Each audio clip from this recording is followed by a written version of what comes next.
આણંદ જિલ્લા પ્રશાસનની ગંભીર બેદરકારી। આણંદમાં ગરીબો માટે બનેલા આવાસ 10 વર્ષથી ખાલીખમ। આણંદના સલાટિયા વિસ્તારમાં આવાસના મકાનો ખાલીખમ જોવા મળ્યા। સલાટિયા વિસ્તારમાં આવાસ યોજનાના 308 મકાનનું નિર્માણ કરવામાં આવ્યું હતું। નિર્માણાધીન 308 થી વધુ મકાનો આજે પણ બિનઉપયોગી।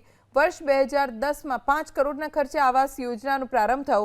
90% કામગીરી પૂર્ણ થવા છતાં હજી સુધી મકાનો ખાલીખમ છે। હજી સુધી આ મકાનોમાં લાભાર્થીઓ રહેવા નથી આવ્યા કેમ કે આ મકાનોની ફાળવણી નથી કરવામાં આવી। આવા 308 મકાનો છે આવાસ યોજનાના જે બનીને તૈયાર છે।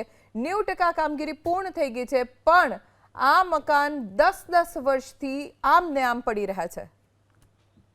આણંદ જિલ્લા પ્રશાસનની ગંભીર બેદરકારી। આણંદમાં ગરીબો માટે બનેલા આવાસ 10 વર્ષથી ખાલીખમ। આણંદના સલાટિયા વિસ્તારમાં આવાસના મકાનો ખાલીખમ જોવા મળ્યા। સલાટિયા વિસ્તારમાં આવાસ યોજનાના 308 મકાનનું નિર્માણ કરવામાં આવ્યું હતું। નિર્માણાધીન 308 થી વધુ મકાનો આજે પણ બિનઉપયોગી। વર્ષ 2010માં 5 કરોડના ખર્ચે આવાસ યોજનાનો પ્રારંભ થયો।